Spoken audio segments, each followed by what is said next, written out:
We are live. Who wants to start it? Go for it, Jim. Welcome, everyone. Tuesday night processing group. Tom's message on Sunday. Um, Emphasizing the Declaration of Independence and our First Amendment rights and um, the freedoms that we have. That's the part that hit me was I think we even realize the depth of the freedoms that we have. Um, I don't. I went so many different directions. I ended up not writing anything down. I was just going to lay back and maybe comment here and there if something came to me. The one thing, Tom, when you went into Romans 5, don't be entangled again with a yoke of bondage.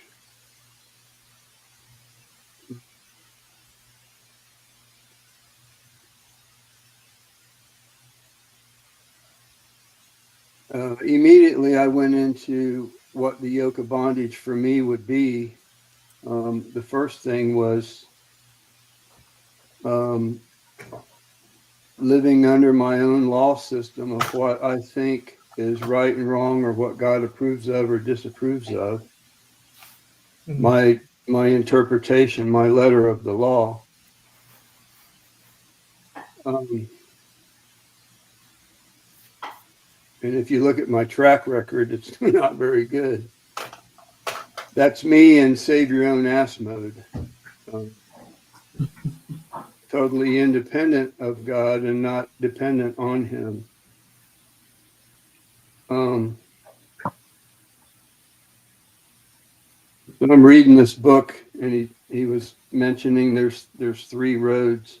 The first road is that we can go down is where we run with the pack and we do whatever everybody else is doing, and we listen to what everybody else tells us what we should do, and we just do it with them. And I've been there and done that before, and compared to now, there's no freedom in it. And then, so what happens is we get tired of doing that, so we go down the other road, and it's called rebellion. So now we're rebelling against running with the pack and doing what everybody else wants to do. We're going to do our own thing, and there's no freedom in that either. Been there, done that. And then there's the third road, and that's hearing God's voice, hearing Him tell you what to do. Leadership of the Spirit. And that's where the freedom, I'm finding, that's where the freedom's at. Like last week, I got in touch with a lot of, and I didn't realize I had so much of it. That's what floored me. Is how many things God does I don't agree with. And there was a lot. And so, hearing God's voice and being led by the Spirit, there's freedom, but there's also conflict, because it goes against the flesh in me. For example, if I think somebody, there's been times that he's wanted me to pray for somebody, and I said no. He wants me to pray for him because he wants to love him and forgive him, and I want him to. I want him to make him suffer or punish him some way, somehow. Like I was saying, Jonah wanted a punishing God. He wanted someone that would punish evil, you know. Like, you know, I only gave a few examples, but one right off the cuff is October 7th.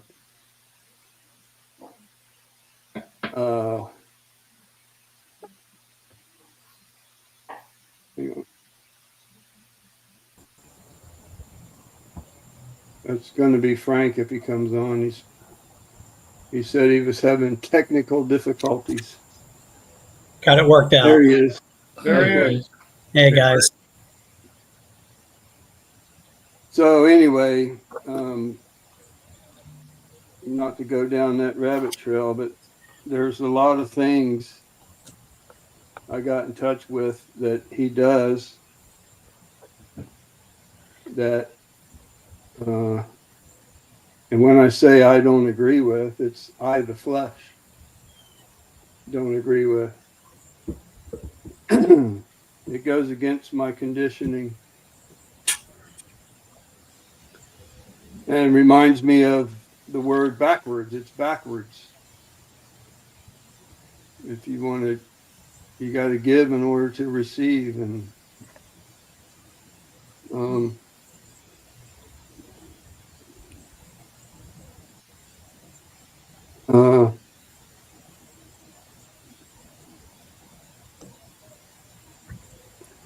so when you went from Galatians 5, you touched a little bit on Romans 6. It was verse 22.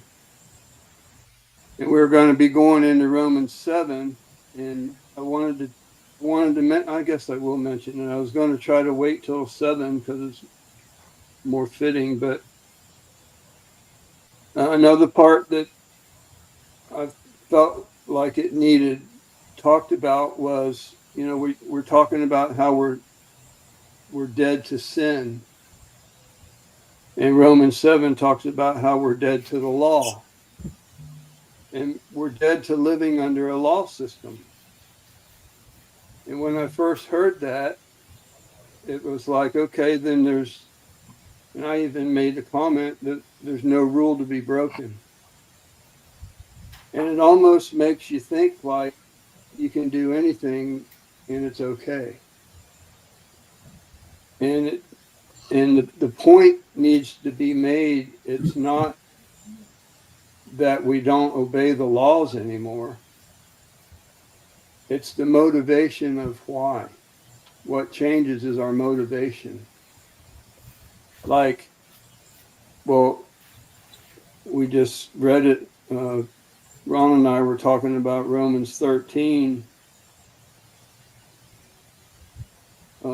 I'll let him talk about that in the beginning, but down here in verse 10, well, even starting with verse 8, owe no one anything except to love one another, for he who loves has fulfilled the law. For the commandments, you shall not commit adultery, you shall not murder, you shall not steal, bear false witness, covet. And if there's any other commandment, they're all summed up in this saying, namely, you shall love your neighbor as yourself. Verse 10, love does no harm to a neighbor, therefore love is the fulfillment of the law. So when we are, I think, Tom, you mentioned it even, when we're not under law but under grace, when we're believing who God says he's made us to be, you're not gonna be breaking the rules and breaking the law. Love does no harm to a neighbor. You're not going to steal anymore. It's not because if you do, God will smash you like a bug and fry you in hell. It's because you don't want to, because you're motivated by love. It's the love of Christ that compels us. That it's the love is the motivator. So in the beginning, like the old covenant said, do good and God will bless you, do bad, God will curse you. So it was up to us.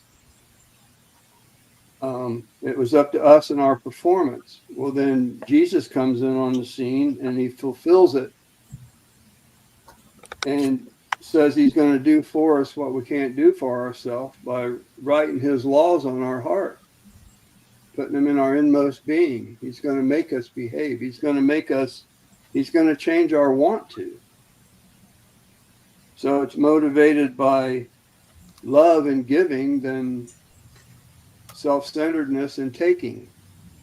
There's a switch in the motivation. Anyway, the old covenant, we had to perform properly to get his acceptance and approval. In the new covenant,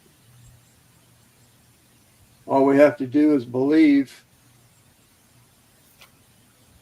that Jesus did everything necessary. Everything that needed done, he did it.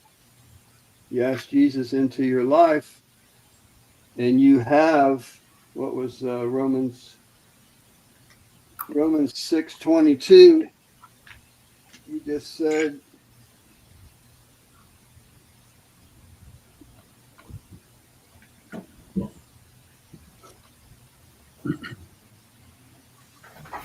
now having been set free from sin and having become slaves of God, you have your fruit to holiness or unto sanctification, and the end, everlasting life. We have.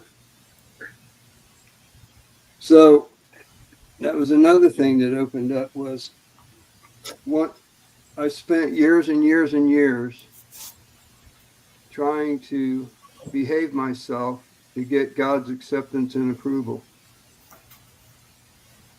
And every time I would blow it, it would set me back, one step forward, two steps back. The guilt and condemnation would be worse. And I would hate myself even worse, and it made it even harder. So now we talk about Jesus doing for us what we couldn't do for ourselves. Well, what was that? He saved me and he joined me inseparably. I'm joined inseparably to Christ. And now what's true of him is true of me. And this is what God says is true. So instead of me trying to get acceptance and approval anymore, I believe I already have it. So I don't have to do that anymore. I already am.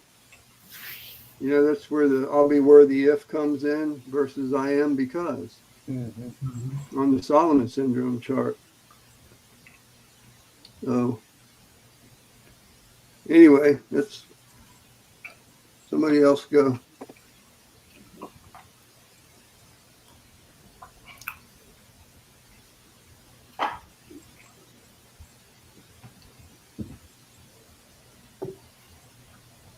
Oh, and you should talk about Romans 13. Well, go ahead with that, Ron, if you want. It's just a passage that I've always struggled with the way I've heard it preached. And it sounds like, to me, just in brief, reading it quickly and not really taking the time to look at all the verbiage there, that the United States shouldn't even exist. We were rebels. We fought a war against King George. greatest armies in the world at that time. And yet, when you read Romans 13, let every soul be subject unto the higher powers, for there is no power but God. The powers that be are ordained of God. Whosoever therefore resisteth the power, resisteth the ordinance of God. And they that resist shall receive to themselves damnation. I mean, I don't know about you guys, but that doesn't sound good to me.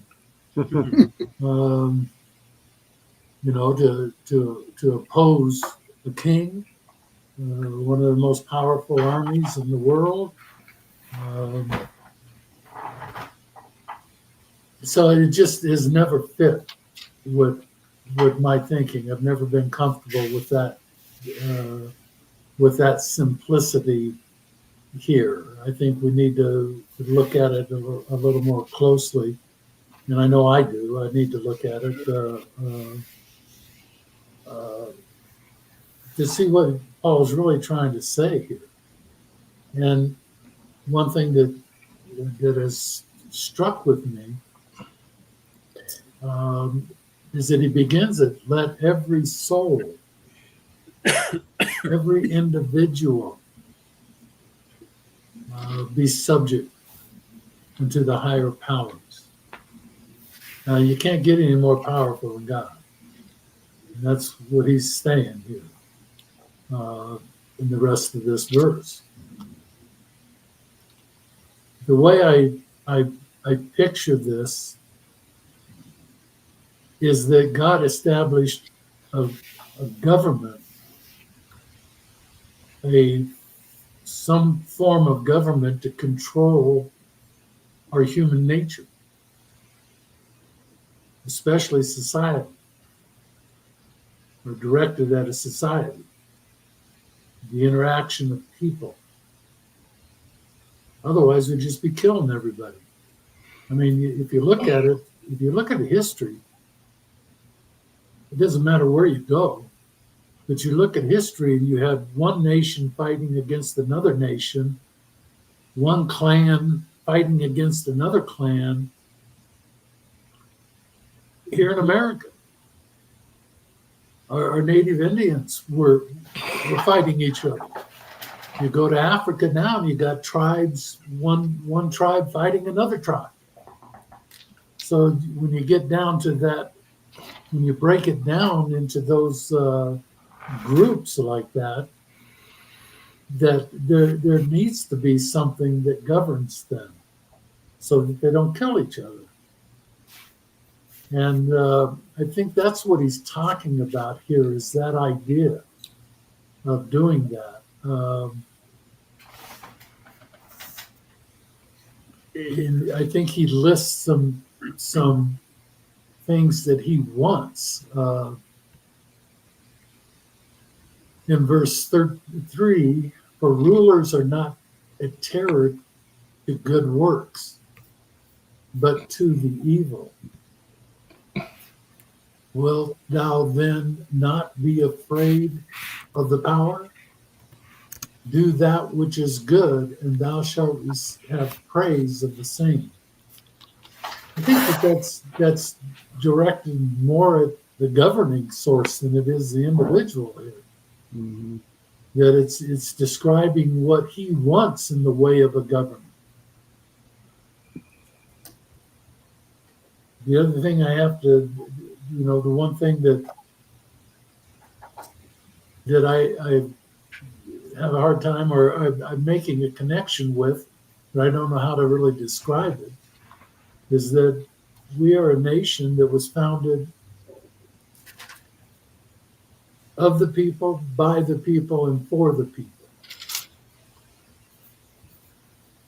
And that was one of the bases of our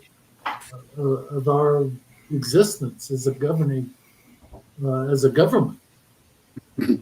mean, we are the government, guys. Yeah. That's my point. And yet we're trying to look at our leadership, our elected leadership, as an infallible king, very much like King George. I mean, he might as well be the same. But, and that's not, I'm not trying to knock, Trump right now. I'm not wanting to get political in that sense, but I think it's the idea that it's for the good of the people that this government is formed. And when it doesn't do good to people, I think it can be abolished. And I think that's what happened back in 1776. It wasn't good for the people. And the people were hurting because of what King George was doing to the colonies. Mm-hmm. And it's hard to believe that many believers back then would, if they accepted this passage in the way that I've heard it taught, that you just lay down and be a doormat to your government. I don't think that many Christians believe that back then. And there's too many examples throughout Washington, D.C. itself, and in Philadelphia and in New York and other places that have scripture written on it from 1776, maybe even prior to that. So I really think that this is something that someone that we need to address when we're looking at patriotism. That doesn't mean that that things can't go wrong.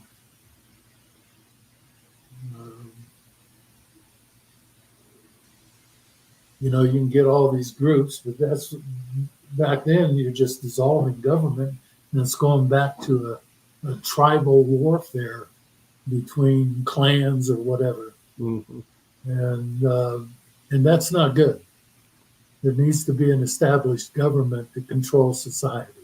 And I think that is the basis of what's being taught here, and what Paul is saying here in Romans 13. So that's where you led my mind, Tom, on Sunday. I appreciate, hearing from the pulpit something positive about America. I've heard enough of the negative from our pulpits, and so I appreciate your message, and thank you for it. Welcome. Let me just make a few comments, because I was reading some commentary on Romans 13 here with respect to what you're saying, but also emphasize that the declaration emphasized that government shouldn't be thrown off for light and transitory offenses. In other words, and they also went on to say that, if we were to do that, and I'm paraphrasing now, every time we had a grievance with the government, that we would end up suffering more in the long run. You really, really need to think about rebelling against the government and make it really the last resort. But with respect to Romans 13, it says this is a commentary, so take it for what it's worth. This is a Schofield Bible. It says in verses 1-4, the apostle points out that orderly government is part of God's provision, even in a wicked world. No ruler exercises control except as God permits. Under normal circumstances, the Christian is to be obedient to the law of the land. This does not mean that he is to obey regulations that are immoral or anti-Christian. I think that's where we get into the concept of the First Amendment, that everyone should follow their own moral compass or their conscience, first and foremost. It says, in such cases, it is the duty to obey God rather than men. And then he cites some examples, Acts 5, which I don't know the context of that, Genesis 8 and 9, but he also cites Daniel chapter 3. And that was the story of Shadrach, Meshach, and Abednego defying Nebuchadnezzar's order to worship the golden calf, and then also some dietary things. They wouldn't eat Nebuchadnezzar's food, and it was a direct rebellion to the orders of the king, and God blessed it and protected them. So that was their case, that their conscience would not allow them to worship a false idol. So it's this balance between the respecting whoever God has in authority, even if that person doesn't acknowledge God. God's used a whole lot of wicked people to fulfill his plans, throughout the ages. So, in other words, a ruler can be wicked and evil, but God could be using him with or without his consent. You know what I mean? But when it goes too far, and your conscience cannot abide by it, then you have to make a choice whether we're going to follow God or follow the government. So this is an interesting thing that we're looking into here. I think bottom line to that, Tom, is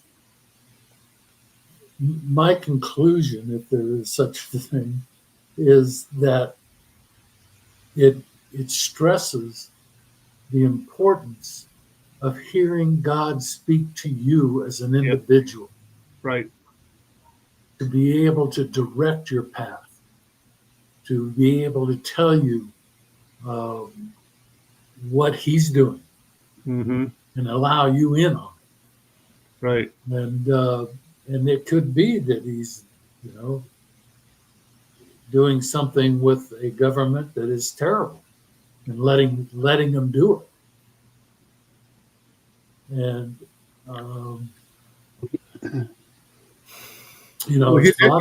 it's bothered me that we in America, we've got so many things that are so contrary to what God has shown in throughout the scripture. Well, he did that with the nation of Israel many, many times. Yeah. And as a nation, he tore it down. Yep. Leveled it. Yeah. But that was as a nation and not as individuals. Exactly. Although certainly those individuals, I'm sure, suffered as a result. So that's another interesting question. Yeah. Well, Daniel's a good example of that. Yeah. He went into captivity when they in Babylon, and he had to go to it, but he wouldn't bow to the king. Right. He wouldn't do that. He'd face the fiery furnace first. And so I think that just reestablishes in my mind the necessity for the believer as an individual to listen for God speaking Right. to him. And see, that takes us right back. I think that is precisely the point of the First Amendment in the Bill of Rights, is that nothing should supersede that right and personal responsibility of following through on it. Because collectively, those guys that wrote all of that, man, they put it all on the line, man. Yeah, they did. I mean, they took responsibility. A whole lot more than we can imagine ourselves today. I mean, we stand on we go worldwide on the internet and say things that would have been forbidden, Mhm. back then. I mean, the freedom that we have, and they hung it all out there just for that. But I agree. I think that's what the First Amendment's really all about.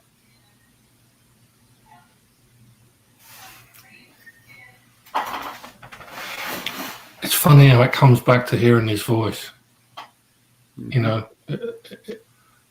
It's again, like Jim was saying, what's the motive? You can get lost in all this. Yeah. And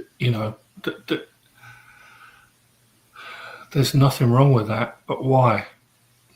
Are you getting lost in it because you find it appealing and you're into history and you're into blah blah blah? Or are you getting into it because you're hiding and you don't want to deal with what he's really telling you to deal with?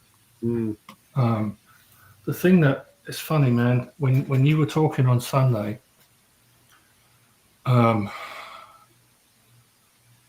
there's this room in the Tower of London, and it's a prison cell, but it's huge. It's like 15, 20 feet across, and it's a circle. And there's this big window. Now, of course, I don't know if it was a window back in the day, but now it's a window. And you can see the grounds of the Tower of London. And if you look down, it's where Henry VIII chopped all his wives' heads off. And I can't remember who they lived in this cell, because they didn't toe the line of the politics at the time. It wasn't a female, it wasn't a wife, it was a man. It's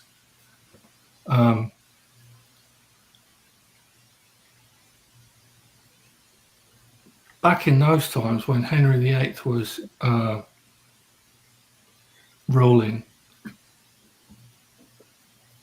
You should go to the Tower, Tom. I think you'd really enjoy it. You can go on one of these tours, and they give you the whole history. And the Tower of London was a prison, correct? Yeah. Yeah.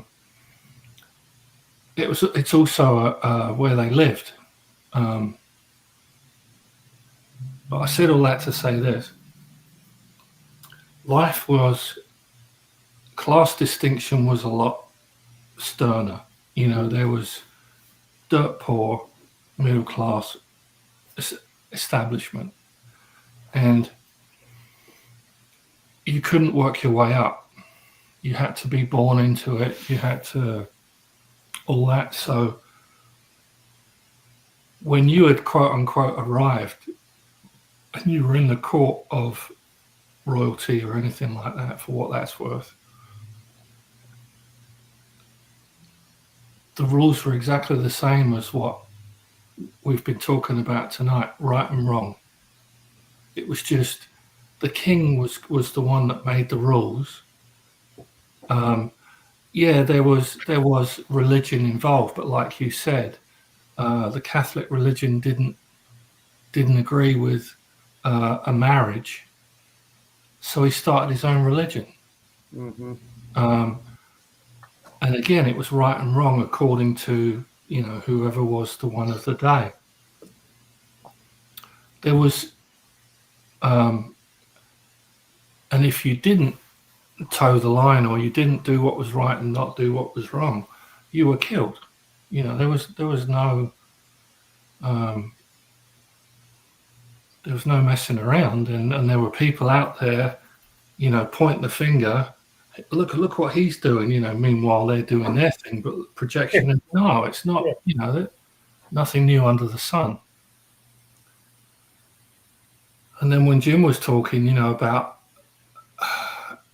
we can relate with Jonah, we can relate with anybody and anything and anyone that's been under law, because that's how we were raised. Right. That's how we saved our own arse. That's how we got our needs met.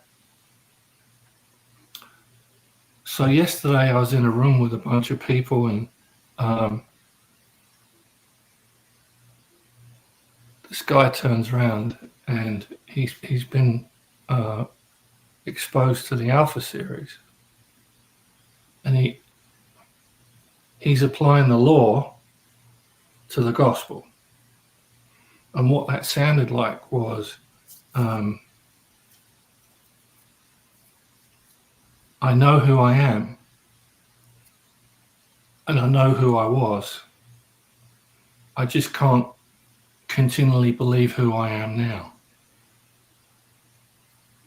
So here he is, back in the day running and gunning, and here he is, this brand new creation. He's just been exposed to it. And his idea of grace, this isn't a put down. I'm trying to emphasize the mentality, because we all have it. Show me what to do and I'll do it. Tell me what to do and I'll do it. Well, then when he's shown and then when he's told, everything is performance based. Everything is, man, I'm still having those. If I'm a brand new creation, why am I still having these thoughts? And fill in the blank as far as thoughts go. And so here we are, where, again, I mean, I think it started in whatever you were preaching on before Philippians, but we're in this world, but we're not of it. So I was watching The Chosen, and it was the one where the Roman guard comes in and asks Jesus to heal one of his kids. Mm-hmm. And all the disciples are in the room behind him. It was so well done. And they're all talking amongst themselves, trying to figure out who's the greatest in the kingdom. Mm-hmm. And this Roman guard is talking Jesus, no, you don't have to come over there. In fact, I don't want you to come over there, because it's not worthy of you being there. Just by you saying he's healed, it will be done. And the guy who's playing Jesus, his facial expression was brilliant, because it lines right up with the scripture, where he's like, finally, I've been preaching to all of you for so long, and here's a Roman, a Gentile, a heathen, who is believing the gospel. Now, those weren't his words, but he's believing the gospel. And again, when you were talking on Sunday, the way you went from, the First Amendment, and then you're talking about, those founders, that took guts, man. There was no political correctness. There was probably people looking for them, but it comes back to the same thing, that what we deal with now. No, it's not as severe. No, it's not as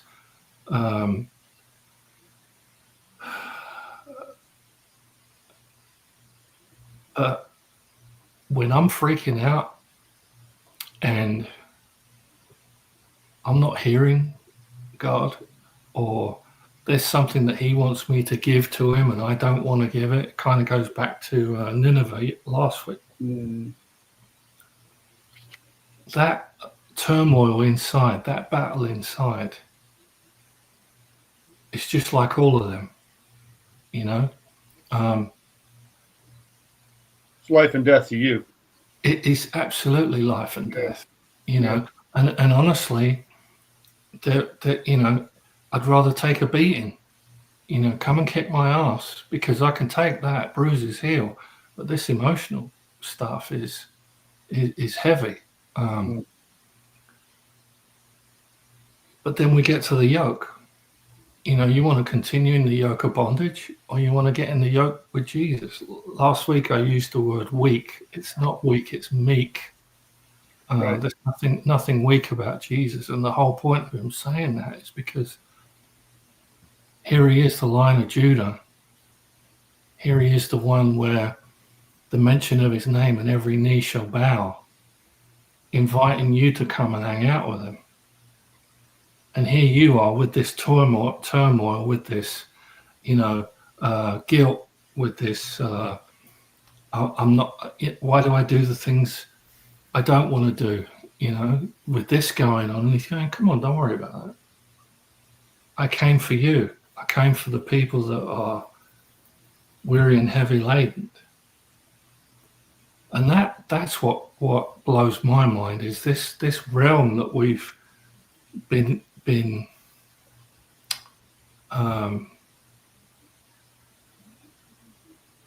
invited into, and that's really not a big enough word, if anybody else can think of a better word, because he pulled us in whether we knew it or not. You know, that's the gift. Is the currency in the world, that the realm that we live in, is faith. And like we've said on here before, it's not even our faith. So the detox that we're experiencing is leaning on our own understanding. Mm-hmm.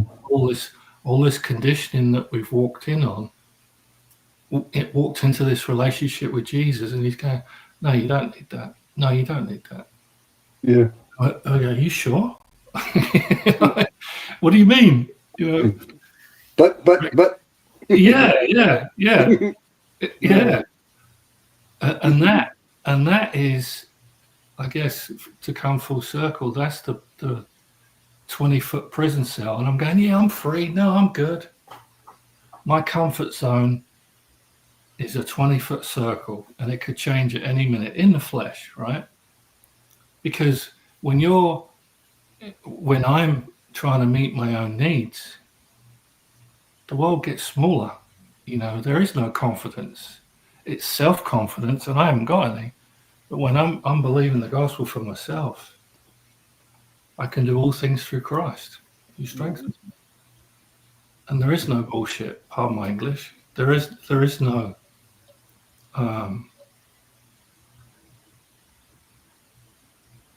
the spiritual realm is by faith, and we keep the law because he's doing it for us. The spirit that is in us will do it for us. And like you said on Sunday, you'll find yourself not wanting to do the things that you used to do. And that might even be having a bar of chocolate at 8 o'clock at night. Because, no, I'm right there with you. Because he knows the desire of your heart. I don't want to do this anymore because I know it's going to kill me. I know my blood pressure's going up, blah, blah, blah, blah, blah. But the more you try and stop, the more that candy bar on top of the fridge is going to look. Mm-hmm. But there's the gospel. He's going to do for us what we can't do for ourselves. And then you'll wake up the next morning and go, wow, I didn't have that Milky Way last night. I'll have it tonight. Here we go. You know. One day at a time, brother. Yeah. But that was funny because, you know, coming from England, the joke I tell, like I said to you guys, this is a week that I grieve. But I think a lot of Americans take America for granted, and if I'm overstepping, tell me, because I've been blessed to go all over the world. You know, I stood in food lines in Berlin before the wall came down, and I went to Romania and got to experience that during the communist regime.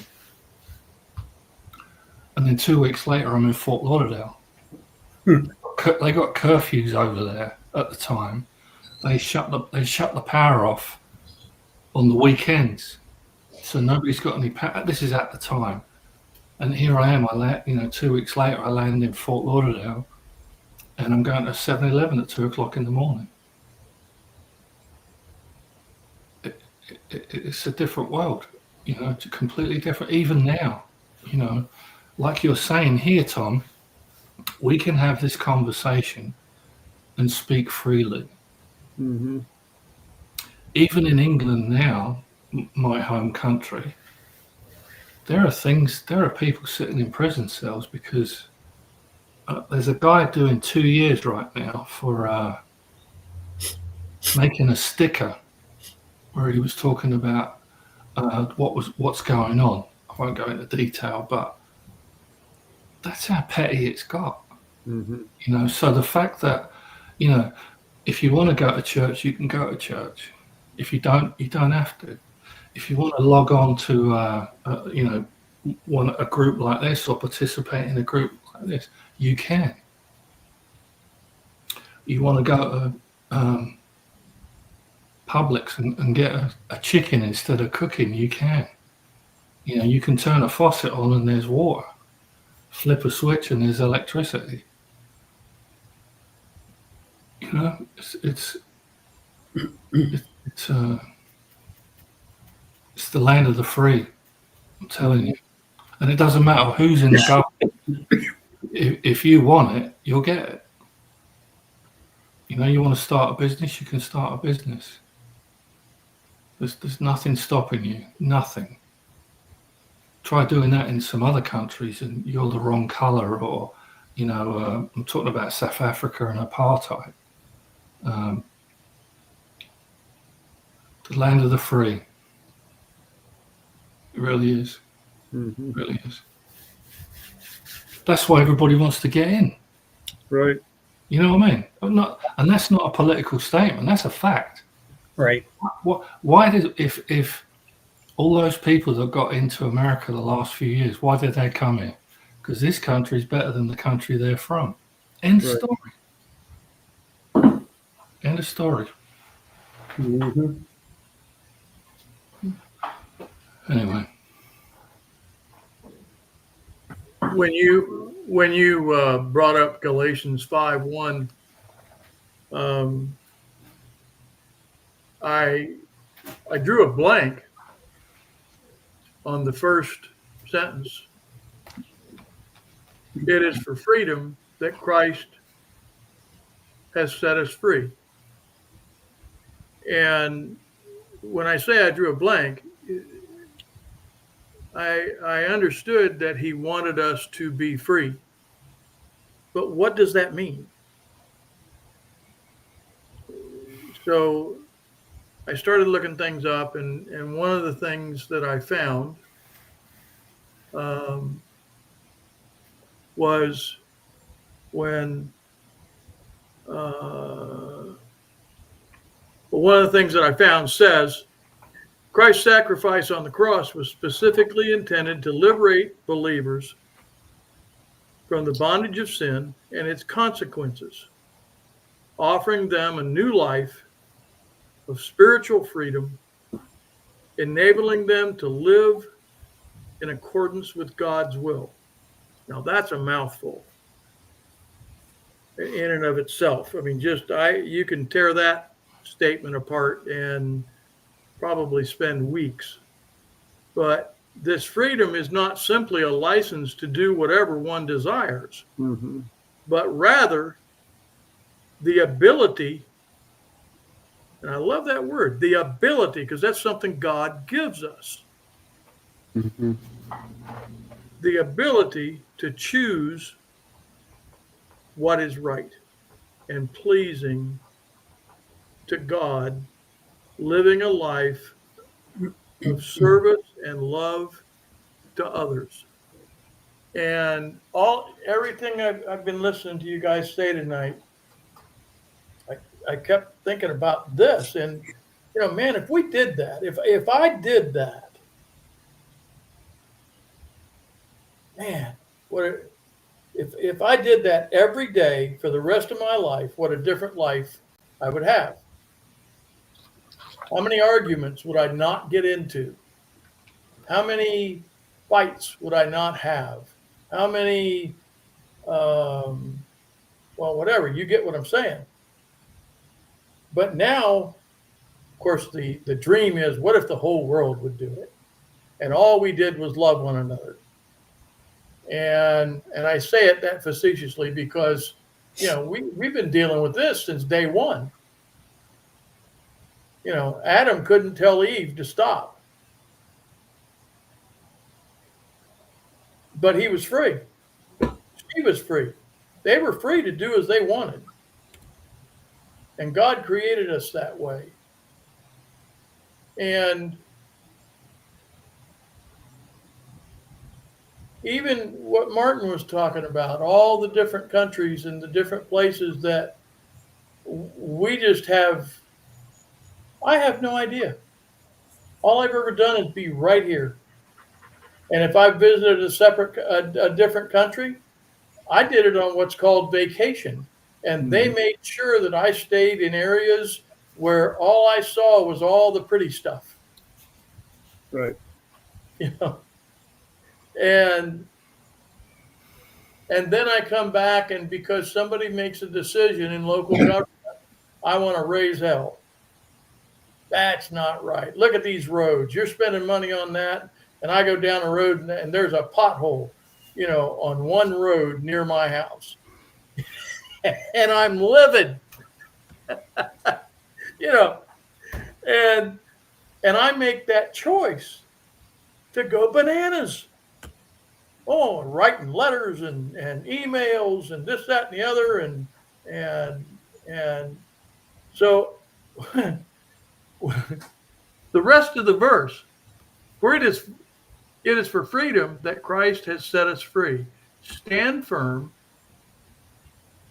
then, and do not let yourselves be burdened again by the yoke of slavery. And I wrote unbelief. And of course, unbelief opens up a whole nother can of things that I list under unbelief. Because when I write that letter, and I'm not even beginning to look at how small the issue is, and that maybe a simple phone call could get it fixed. And yet, with things like the internet and Facebook and all this, you can get a whole lot of people on your team and look like you're doing something really good. Oh, yes, I can. But how am I loving people? Going back to that, what I just read about the verse, I am given the choice to love people. A life of service and love towards others. And when I was born into this country with that blessing of living in a land of freedom to do and be what I wanted to do and be, oddly enough, one of the things that I did, I was one of those kids that started working early. I thought that was pretty cool that I could do something for somebody and they would hand me money. And I just thought that was pretty cool, because with my dad, you just did it. And at the end of the week, a lot of hard work later, he'd give you $1, and which even in my youth was really not much. And so then I went to work for somebody, and they handed me a bunch more money. But one of my first jobs when we moved to Florida was in Fort Pierce, and I worked at what was called the Bible bookstore. And I was shocked. This was my first real right in front of me, because I watched Vietnam and that go on the television, but that wasn't right in front of me. So here I am in this Bible bookstore, and the owner's standing there with me, and this lady walks in, and she goes back to the greeting cards, and she picks one, comes up, buys it, and leaves. And he looks at me, Ed looks at me and says, "You know who that is, right?" And I said, "No, I've never met her." And he goes, "That's I forget what he called her, but she was the leader of the church right next door, 10 feet away from the Christian bookstore. And it was a satanic church right next door." And that was my first in my face showing of the type of freedom that we have. We can be a Christian bookstore, and she can right next door be the priest or priestess or whatever she was over this satanic church. So these freedoms that we have got to fall back to, and now I see a little clearer why Christ said, I give you one command, that you love one another as I have loved you. And the one thing that Jesus did was always look to his Father. What do you want me to do? How do you want me to do this? Not my will, but yours be done. So I've been blessed to be given this great example and to be here amongst a group of people that love Christ, that help steer me, that I can go to, that, I have freedoms that are far beyond what was thought about to begin with. But I also have to wonder if the founding fathers didn't recognize that they also had one another to talk to and to recognize who Christ was in their lives, to know, like Job knew. That's another study that I'm doing, that, and to see his faith. Yeah, he grumbled. Oh, he fussed about his birth and all kinds of stuff, but he would not curse God. He wouldn't turn away from that faith. And it didn't always sound great, but neither do I. Always. And but what you spoke about Sunday was needful, I think. I think it was very necessary. And then to tie it in to Romans, and then the other verses, Corinthians and Galatians, that was pretty cool. Mm-hmm. Freedom, the old saying, freedom isn't free, but it certainly is a blessing.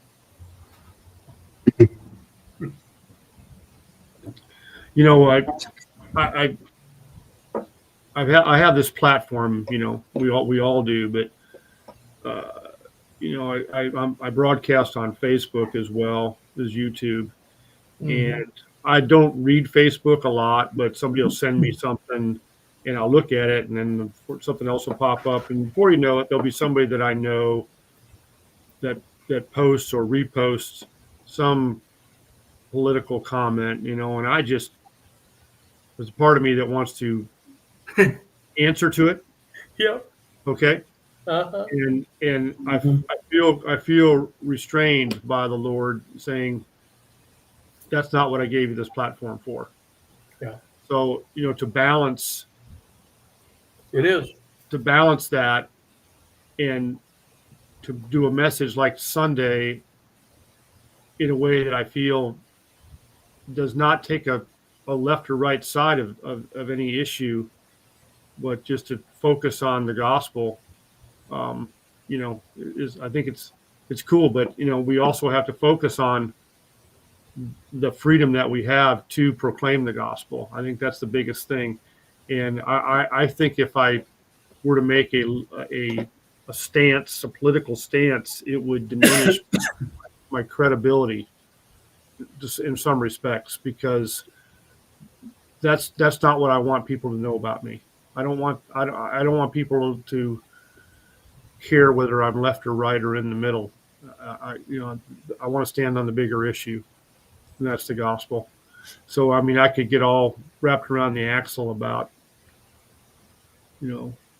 all kinds of current political hot potatoes, but I really have to resist the temptation to do that.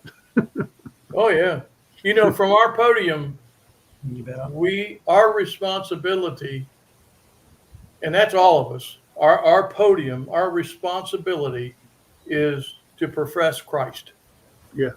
And to love people. Whatever that means. Yeah. Sometimes that's telling somebody, look, you and I are done. you know, we need to separate for a Yeah. while. Yeah. Some it's giving them a hug. Some it's going and helping them move. And maybe Christ, the word never comes up. It there are our place in this world has changed because of Christ. And I think that's what this is saying, that the freedom that Christ, it is for freedom that Christ has set us free. And that's there's just so much in that. It just Yeah. it's more than just the words. And just a little bit that I've looked at on just that one verse has the things that I've found and looked up, and it's, just look up the word freedom alone. Right. Well, and then when he says, "Do not be entangled again in the yoke of bondage," well, that's got a lot of meaning too. And one of those, part of that yoke is, I don't need to be entangled in the necessity of being right about a certain political issue or any issue. Right. Because Absolutely. That's because good. the more important thing is to love that person. Right. It's more important than being right. Now, it doesn't mean to be a doormat, Yep. but at the same time, when it's more important to me to be right than to love someone, I'm entangled in the yoke of bondage, Yeah. And I like the word entangled because it means it's like I got these vines around my feet Yeah. that I can't Yep. move. I'm struggling, and then I'm not free, Anyways. Yeah. What say you, Frank? I don't think I can add anything more than what you've already said. I think the message this Sunday was great. The way you presented that. I was focusing on the freedom that we really do have. And it's been interesting because I get to work with different diversities of people. And specifically, I have somebody with me in my car all day. And I hear so many different things because he's from Hungary. And Martin, just like you were talking about, is people who have been in different countries and raised in different areas have such a different perspective and a respect for being over here. They really feel like you have no idea what you guys have at freedom, at liberty, each and every day. Not all of them. No, Not no. all of them. I'm talking specifically about somebody that Yeah. is really grateful to be here. And I don't get in the way so much of people's idea of their religious challenges. I mean, it's not worth it. It's not worth an argument. And sometimes I just kind of listen to them and, love them right where they're at. And it's really nothing different than what I've always been doing when I really taken in Christ and when I've understood the gospel and what I've really tried to follow. All I have to do is move forward with this. There's no sense in getting in between political challenges. For me anyways, it's just not worth the argument. But the freedom is here. And I'm glad that our leaders took the time to hear from God, to make those decisions and to say, this is what our Constitution needs to look like. So that was huge. I'm not quite sure if people really realize that we just didn't pull together these ideas and go with our government, whatever they were. There was a selected group of people that chose that and said, no, we'll bring this and present it to you when we're told to. So I think it was good. I really do.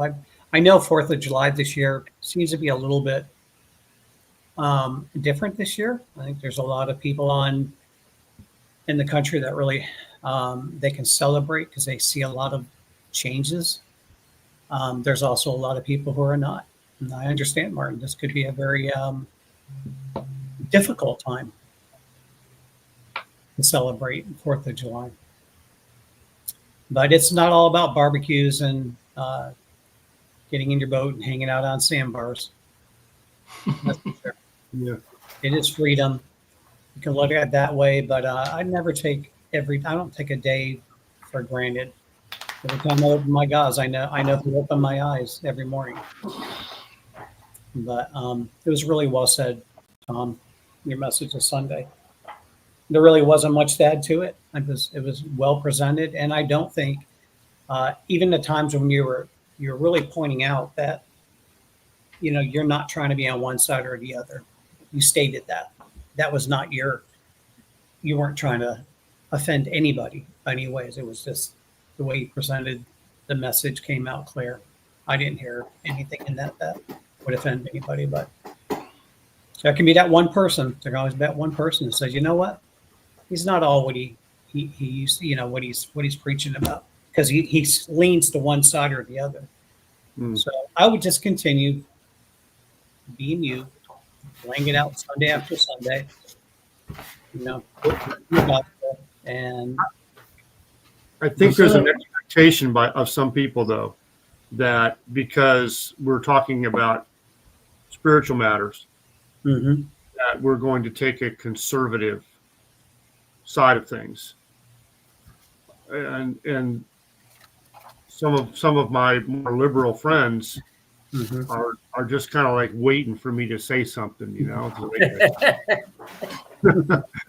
know. now remember, there's people that anybody can log on. People kind of chime around on that internet, and they can see Alpha Ministries, Freedom Ranch, and you never know who's on. Never know, like, hey, what's this all about? And there may be some people that are very, very conservative that are wishing I would be more conservative. Yeah, absolutely. So, yes, I got to be me. But I just don't think God gave me the platform for that reason. No, absolutely not. No. And Or any of us. just knowing the clientele that hang out at Freedom Ranch, if they are wrapped around the axle about your political stance, it's just a front to not talk about why they're really there. Good point. Know? Right. Good point. Thank you. So, yeah, man. Yeah, it's hard to stand in that place, and if that's truly what you're thinking, and hear that at the ranch and stare up on that stage every Sunday, it's got to be kind of conflict. They're there for a reason. That was what blew me away about John. He would never not.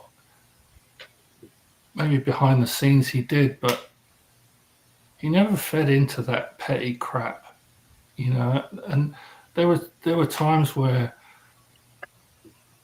it's one specific time I was in a room with him and a few other guys, and he had every right, man, to let loose, and he didn't.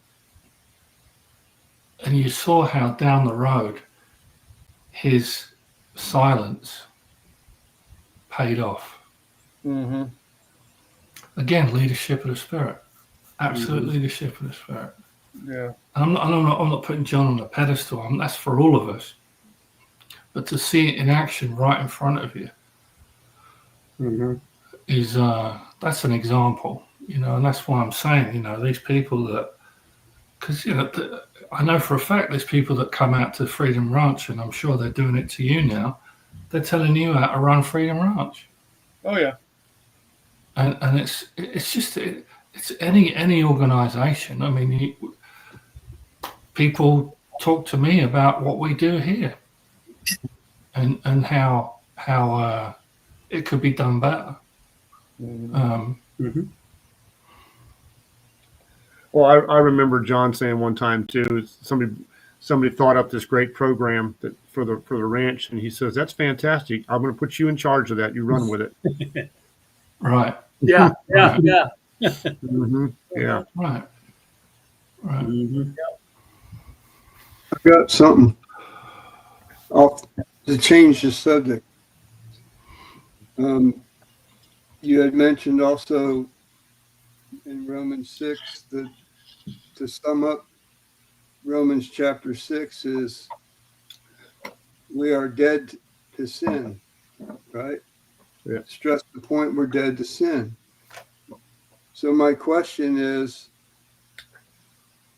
define sin. So I looked it up. It's in John chapter 16.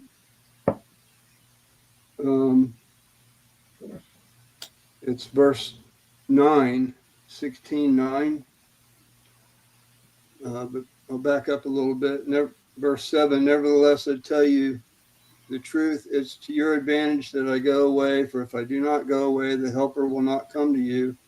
But if I depart, I will send him to you. Verse 8, and when he has come, he will convict the world of sin and of righteousness and of judgment. Verse 9, of sin because they do not believe in me. So we're defining sin as unbelief, correct?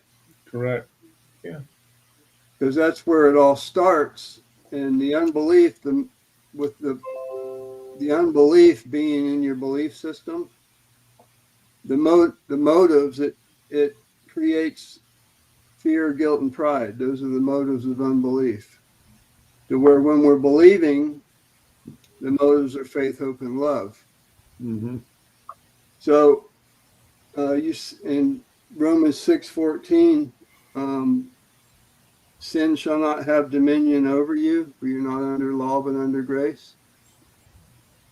So unbelief shall not have dominion over you. Okay? Why? Because the Holy Spirit doesn't allow it. Because we belong to Him now. Right. It's not because we try our hardest to behave ourselves and don't let that happen. Right? It doesn't have dominion. It doesn't have sovereign control like it did before. I would add the word tyranny as well. Tyranny? Yeah. Tyranny, yeah. The same context that the King of England, right? Yeah. Yeah. Our flesh. Yeah. Sorry to interrupt. I just popped it in there. So then the other thing was, I was just curious. I know it's getting to be out of time, but some examples of a yoke of bondage. What are some of the examples of bondage? You know, I mentioned me and my conditioning, or it's pretty much everything that's done out of unbelief. It would be all the false assumptions that I could come up with of what I think I need to be okay. You guys got any? What are some examples of bondage? I would think that anything that would answer the question, I will be worthy if, just kind of like just what you just said, what's going to take for me to be okay? Which means at this point, I'm not okay. What do I need to be okay? What do I need to be worthy? And that's once we launch on that trail, we're in bondage to it, right? Because it's our goal. It's about our worth. You know, we got to have it. The Bill mentioned Adam and Eve in the beginning, and while you were talking, Bill, I thought of Cain and Abel, and Cain killed Abel because, you know, last week we were talking Jonah, and I was getting in touch with some of the things that I don't agree with God about. So Cain didn't agree with God. Yeah. It pissed him off, so he killed Abel. So he kills his brother. Right. See it? You see What? it? Mm-hmm. Exactly. That's the extreme that I'm talking about. Oh, yeah. That's good. Yeah, exactly. Good example. Yeah. Cain was living under his law system of what he thought God would approve or disapprove of. Of course, he thought his was better. He was going to win the prize. And then when he didn't, it pissed him off. Mm-hmm. Right. Yep. God blessed the other one, and it pissed him off. Yeah. It's like God blessed the Ninevites, 120,000 of them. So it pissed old Jonah off. Yeah. Yeah. Yeah, anyway. Cool. Well, you got anything else? Yeah, so that sounds like on that thought, we're pretty much come to a good conclusion, I think. All right. You want to run down the list, Bill? Sure.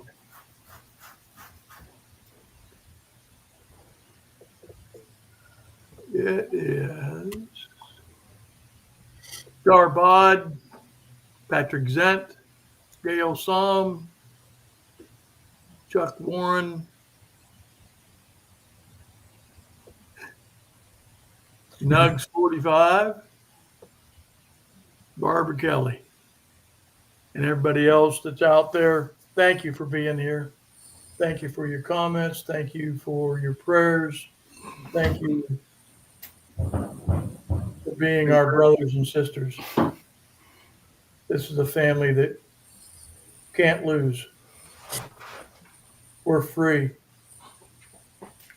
Just think on that. Think on the freedom that you have because of Christ, because of his payment.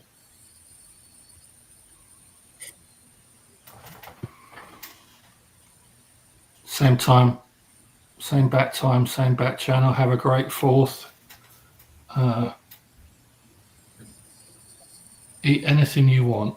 The law's been taken away. You can eat anything you want. Any chocolate. As many hamburgers as you want. As many hot dogs. You can go back to the barbecue as many times as you want. Some pulled pork. Pulled pork, Watermelon, watermelon. corn on the cob.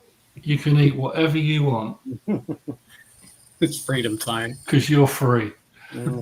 Have a great week. See you next week. God willing. All right. Adios.